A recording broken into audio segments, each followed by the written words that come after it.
Hello, you're watching Eye on Africa. I'm Rochelle Harrison-Pless. Thanks for joining us. Coming up, Ethiopia's Oromia region on edge as fierce anti-government protests continue. The UN human rights body repeating its calls to send in independent observers. I'll have more from our correspondent in just a moment. The ballots are being tallied in Morocco after voters went to the polls in a parliamentary election. The moderate Islamist PJD party is hoping to hold on to power. And surf's up in Nigeria. We meet the man who's catching waves after opening the country's first ever surf school. But first up, it feels like a war zone. That's how a resident described his hometown of Adama in Ethiopia's Oromia region, which has been rocked by anti-government protests. The violence on the outskirts of Addis Ababa has seen the UN Human Rights High Commission repeat its calls for access to areas where demonstrations have erupted. Also this Friday, the Ethiopian government says that several factories and dozens of vehicles were damaged in attacks by what it called anti-peace forces. For more on this story, let's bring in France 24 correspondent Karim Lebour. Karim, a very good evening to you. Anti-government protests have really intensified in the last few days. What more can you tell us? What's the mood like there? We intensify to the point that it's impossible to list all the incidents of the last few days because there are so many. Protesters have now turned their anger on foreigners. A tourist resort has been completely burned down south of Addis. At least 11 mainly foreign-owned factories have been set on fire in a single industrial zone outside of Addis. And foreign embassies have called their national not to go outside of Addis because they fear the weekend will be extremely tense.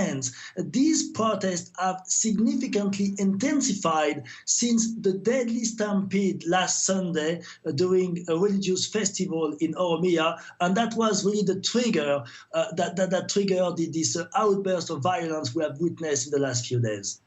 Well, today the UN human rights body repeated its calls for access to those areas rocked by protests. It says independent observers should be allowed in. What's the likelihood of this happening? No chance at all, really. Ethiopia has so far refused any independent investigation on any of the deadly incidents over the last year. Prime Minister Haile Mariam has repeatedly said that it's a matter of national sovereignty. And this has really angered protesters because there is absolutely no attempt to even start a dialogue on the government side. And what is happening really is, especially since the stampede last Sunday, is that the government is running the risk of completely cutting itself off from the Oromos, who are the biggest ethnic group in Ethiopia. OK, Karim, thanks very much for bringing us up to date with that story. France 24's Karim Lebour reporting there. A brazen attack in broad daylight. In Niger, 22 soldiers were killed after a group of at least 30 gunmen targeted a refugee camp in the western Tawa region. The camp is sheltering some 4,000 people from neighbouring Mali. The assailants targeted a military post near the camp, a spokesman from the country's defence ministry saying they were most likely jihadists. The attackers fled in a stolen vehicle after seizing weapons, food and medical supplies. Now, Zambia's opposition leader has pleaded not guilty to unlawful assembly and sedition charges.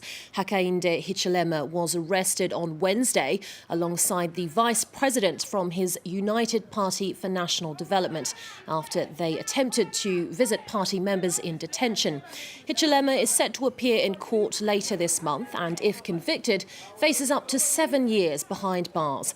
Back in August, he disputed the results of the country's presidential election, which handed a narrow victory to incumbent leader Edgar Lungu.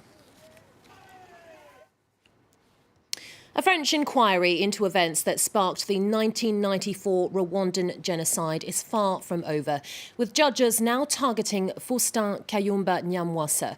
French investigators want to interview the former Rwandan general who fled to South Africa in 2010.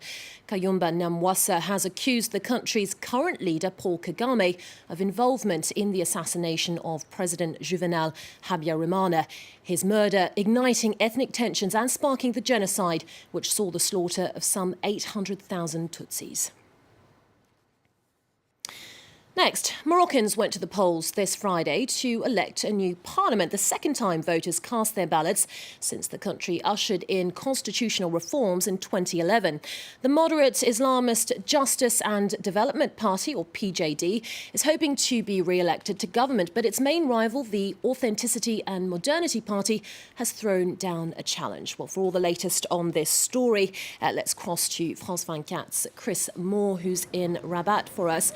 Chris, good evening to you. Now, the polling stations are closed. The ballots are being tallied. We'll have first results tomorrow. Tell us how the vote went today.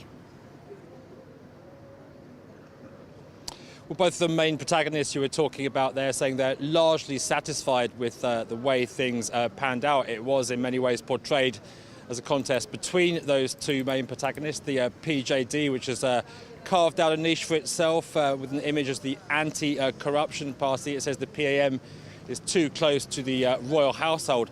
The PAM's been countering by saying that their Islamist opponents have been seeking to make society more religious, even encourage extremism. Now, in terms of turnout, the latest figure we have is from about 2 hours before the closure of polls, and we're looking at something between 30 and 40% there. Back in 2011, it was only 45%, all of that in a country where a third of potential voters are not actually on the electoral roll. So a huge part of the Moroccan potential electorate not turning out here. In terms of where we go next, we're expecting results to start coming in on Saturday. There is likely to be a protracted period of negotiation. After that, however, 30 parties standing and negotiating a coalition government could take some time. OK, Chris, thanks very much for that. France 24's Chris Moore reporting from Rabat in Morocco. And finally, Nigeria may not be the first country you think of when it comes to surfing, but with hundreds of kilometres of unexplored coastline, the West African country has potential as a prime spot for surfers. At least one man thinks so.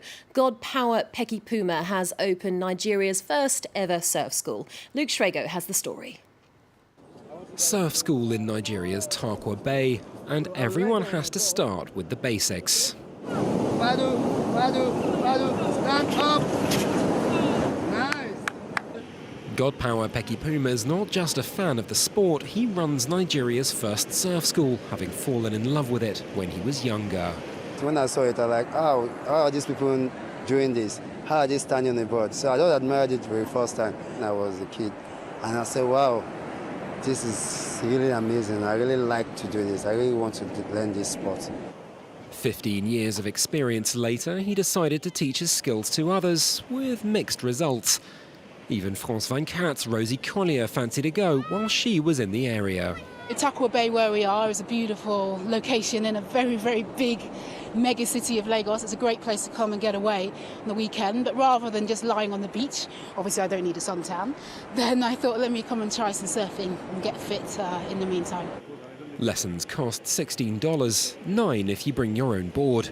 In fact, that's a real problem at a destination not exactly known in surfing circles. I don't have surfboards because to get surfboard here is from South Africa and it's very expensive. It's an expensive sport to do. Peki Puma is not shy about how he intends to gain exposure and get his hands on the gear he needs. He wants to become a member of the International Surfing Association, not just learning new skills, but one day representing his country in international events too. That's it for now. I'll be back in 45 minutes with more African news. Stay tuned. Live from Paris continues in just a few minutes.